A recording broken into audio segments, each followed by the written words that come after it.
What happened when an ancient human got sick alone? Imagine waking up 50,000 years ago with a fever. No doctor, no medicine, no one to help you. What would actually happen? This is a story that changes everything we thought we knew about prehistoric survival. Let me take you back to the depths of human prehistory. A Neanderthal named Og, we'll call him that, wakes up in his cave dwelling. His body aches, his head pounds, fever, sickness, complete isolation. But what he does next is shocking. Here's what modern anthropologists discovered. Ancient humans didn't just suffer through illnesses alone and die. They had something we completely overlooked for decades. Archaeological evidence from sites across Europe reveals that ancient humans, both Neanderthals and early Homo sapiens, systematically used medicinal plants. But here's the mind-blowing part.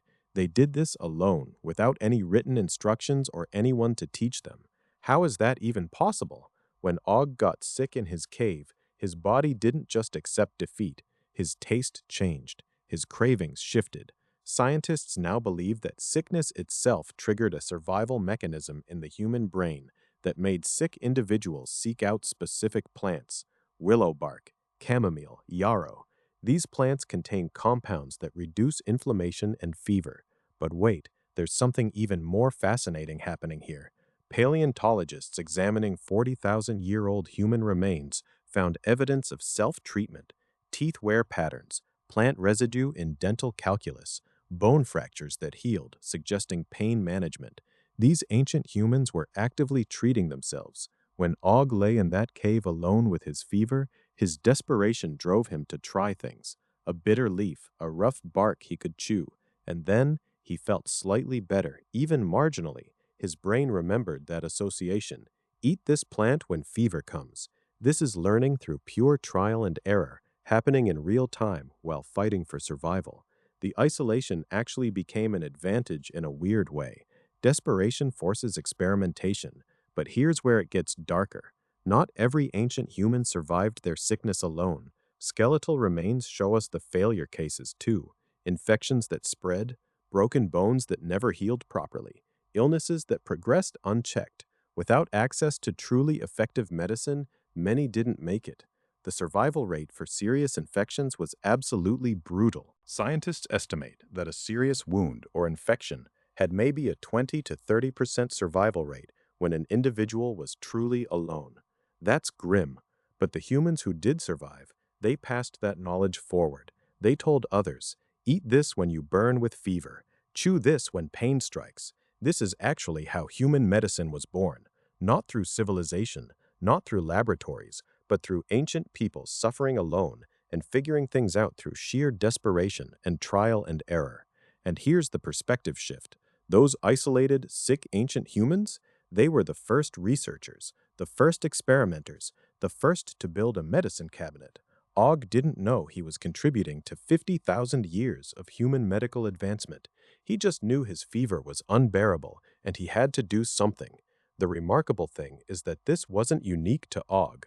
Archaeological digs across Neanderthal sites in Iraq, France, and Spain show the same pattern.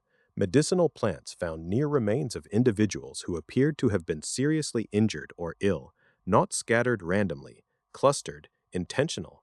Some researchers believe these ancient humans may have even cared for each other before they dispersed to hunt or forage, that maybe Og's group brought him plants before leaving him to recover alone. But the truth is, once isolation set in, he was navigating sickness entirely by instinct and desperation. The plants that saved him, many of them are still used in modern medicine today. Willow bark is aspirin's ancestor. Chamomile is still prescribed for inflammation. The human body's ability to recognize what it needs, that ancient instinct, it never really left us. So what finally happened to Og? We don't know his specific fate, but we know he represented something crucial: the moment humans stopped being passive victims of disease and started becoming active participants in their own survival. That shift from accepting illness to fighting it is the invisible line between animal and human. When you're sick and alone, and you decide to do something about it, you're following a script written by Og and thousands like him, tens of thousands of years ago. The next time you take medicine for a headache or drink tea to soothe a sore throat, Remember, you're participating in a medical tradition that stretches back to isolated prehistoric humans who figured things out the hard way. Trial and error, survival, adaptation. OG's fever probably broke after several days. Maybe he recovered. Maybe his group found him waiting outside the cave, stronger. And maybe he showed them the plant that helped, the plant that worked. That was medicine's beginning, not in laboratories with white coats, but in caves, in fever, in desperation, in the moment when a sick human being decided they wouldn't go down without a fight.